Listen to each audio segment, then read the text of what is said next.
Hey guys, today I want to share with you area number 3 to achieving financial freedom. And that is the importance of your peer group and your tribe. So I've shared a couple of videos about this or talked about this in the past, but the people that you surround yourself with are the most important is the most important thing as you are on the path to financial freedom. And the reason is because the expectations of your tribe, the expectations of your peer group are what is going to influence you, right? It's funny that when we were kids, your parents were always trying to tell you to hang out with the right influences, right? Always hang out with the right people. But when we're adults, we don't really begin to think about that anymore, and we just like, oh, he's free to hang out we just start hanging out with them. But it doesn't really benefit us in any way or help us if those people that we're hanging out with, if they're bringing us down or they do not want the same things that we want in life, right? There's going to be a time where you might actually want to work out, but if your friends don't work out, then you're gonna be making excuses to not work out, right? Or for example, if you hang out with vegetarian people, most likely you'll start eating more veggies and maybe even become vegetarian, right? Because we as humans, we sometimes conform, unfortunately, but we try to model other people. And if our tribe are doing those things, we're most likely going to end up doing those things. So it's very important to know that the expectations of your peer group will dictate your life. So that's number one. Then the most important thing is, what questions are you asking yourself? What questions and what types of conversations your tribe is having? So, for example, are questions like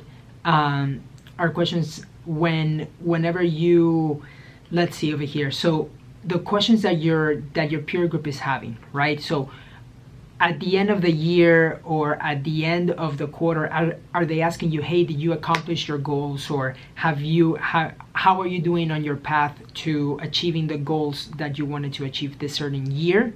Or are they more from the victim mentality and they're having some problems like, oh, hey, how was your job this weekend? Or how was your job this week? I bet you it was awful. And then you guys begin talking about how awful your job is, instead of looking at stuff from the bright side and being positive and being able to have those positive conversations that in the end help you have a better life. And then the other thing is that I wanted to share the quote from Jim Rohn that I've shared in the past, but the average 5 people in your life are the most important thing. You are the average of the 5 people that you surround yourself with. So that is super important, because most likely, if you look at your top 5 influences, your income are probably going to be very similar, and most likely the way that everything that you do maybe after work is going to be very similar. So for example, I belong to a mastermind group called Go Abundance and March to a Million, and the conversations that we have are very they're conversations that make us have a better life and help us become a better person in all areas of our lives, right? So for example, it may go from questions like, hey, how many times do you work out today? How many times do you work out this week or this month? And also, what is your passive income, right? I've never had the question, what is your passive income, or what's your goal of passive income this year? I never had that question before with my peer group until I joined Go Abundance. And then it just becomes the norm, because those people are striving to increase for their passive income. So then you're always elevated and your mind is thinking of different things to create passive income. So it's just a different way to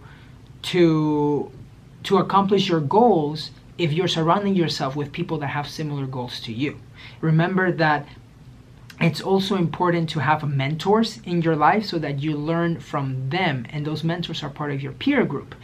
Remember that your mentors are comfortable with your future but your friends are comfortable with your present. And this is something that I learned from my mentor, Rock Thomas. So it's super important to, number one, surround yourself with the right people, but also be part of a mastermind group, or be part of a peer group that has the similar things that you want to achieve in life. For example, I started this a group on Facebook called House Hacking Club.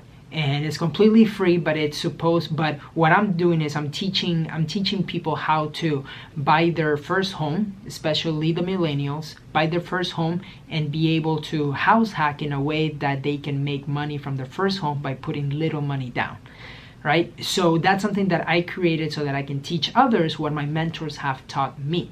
But it's those questions, right? Is if those people want to buy their first house and start making passive income, they have to surround themselves with people that are asking the right questions, that are doing that. And that's why having a mentor is important, because you get to learn from their past failures and things that may take you 10 years by yourself or 5 years by yourself.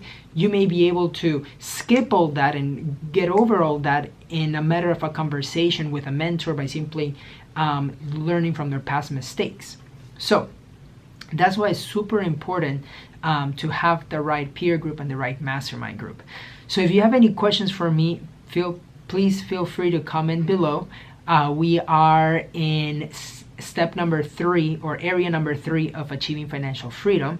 Number 1 was mastering your personal finances. Number 2 was scheduling personal development. And then number 3 is who is in your tribe, who is in your peer group. I hope that you guys are enjoying these videos, and if you have any questions, just send me a message. Bye-bye.